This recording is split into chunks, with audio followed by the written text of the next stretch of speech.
So what's up mga idol, mga ka-Georgie, magandang umaga sa inyo lahat, no? Ngayon ay wala tayong pasok kaya napag-isipan kong maghahanta naman ng alimokon kasi matagal na akong hindi nakapaghanta ng alimokon, no? So update lang kay Assassin mga idol, no? Hindi ko muna na vlog si Assassin kasi ginawaan ko siya ng CI or laang, hindi ko na ginamit ng pulot kasi wala pa akong pulot mga idol, mga Georgie, kaya yung aking dinadala ngayon ay si under training. Huli rin ito ni Assassin mga idol. Itatry ko muna kung didiskarte ba siya pag lapitan siya ng lang alpas. So let's go, sit up tayo mga idol, let's go. A few moments later.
So what's up mga ka-Georgie, mga idol, nakahuli na ating under training mga idol, no? Hindi pa siya masyadong dumidiskarte pero napadapo niya yung alpas ito mga idol, oh. Napakalaki nitong yung kanyang huni mga idol.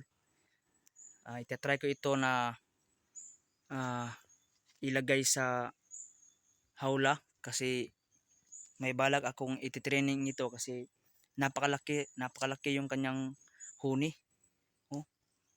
Lalaki mga idol, oh. Napakatapang. Ayan yung ating under training mga idol. Yan, huli rin yan ni Assassin mga idol, oh.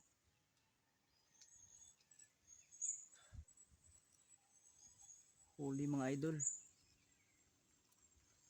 So let's go. Sa mga bago pa lang dyan sa aking YouTube channel, huwag niyong kalimutan na pindutin yung notification bell.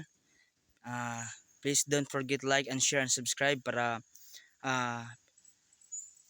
dumami yung aking mga subscribers. So sa mga gusto magpa-shoutout dyan, comment lang kayo sa baba kasi handa ko kayong i-shoutout, no? Salamat sa inyong palaging sumusuporta. Naway palagi niyo akong suportahan para dumami yung aking subscribers, no? Ayan.